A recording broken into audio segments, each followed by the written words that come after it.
I knew something was wrong, and then I found the lump.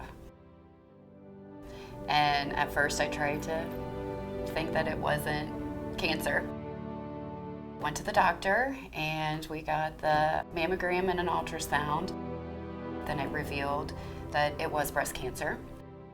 I was already in stage 3. It had already traveled to my lymph nodes. It didn't seem real. When we got the diagnosis, it kind of feels like a dream, a really bad dream. It's kind of like an out-of-body experience because I didn't fit the age group. I didn't, fit anything. We sat the kids down and read a book to them. They were very scared, but then once we went into it, they were wonderful. They actually helped me. We were just living our normal lives, raising 2 children, and basically for a year, our life stopped. By the time that I started chemo, it had already grew to about 7.5 centimeters.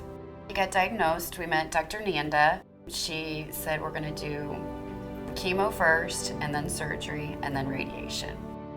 Chemo started on March 3rd. It was every other week for 4 months.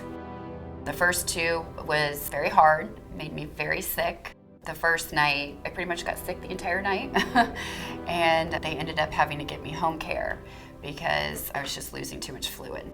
Then the second round of chemotherapy caused a lot of bone pain. I stopped getting sick, but it was the trade-off it felt like you had the flu continuously.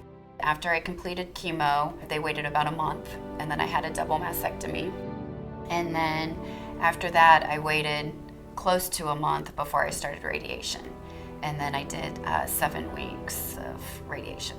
We did get a scan after I completed chemo, and the chemo did work because then there was no sign of tumor. Everybody thinks that once you're done with treatment that you're over, and you're never over a cancer diagnosis.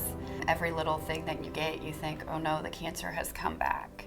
It's a struggle every day. It does take a while. It's almost been a year from the end of treatment, and it takes that amount of time. That's usually what they say, just to rebuild your strength back, to start feeling like your old self again. I mean, there is some side effects to everything, but each day you feel a little bit more like yourself. With the Cancer Center Council Advisory Board, it's our way of giving back because truly so many people helped through, I'm sure, all of our journeys. I think it's beneficial for everybody involved. And it's almost kind of a support group for us too, because we've all been through it, so we can relate to each other. Self-exams, a lot of self-exams, know your body, and if you do have an instinct that something's wrong, follow through with it.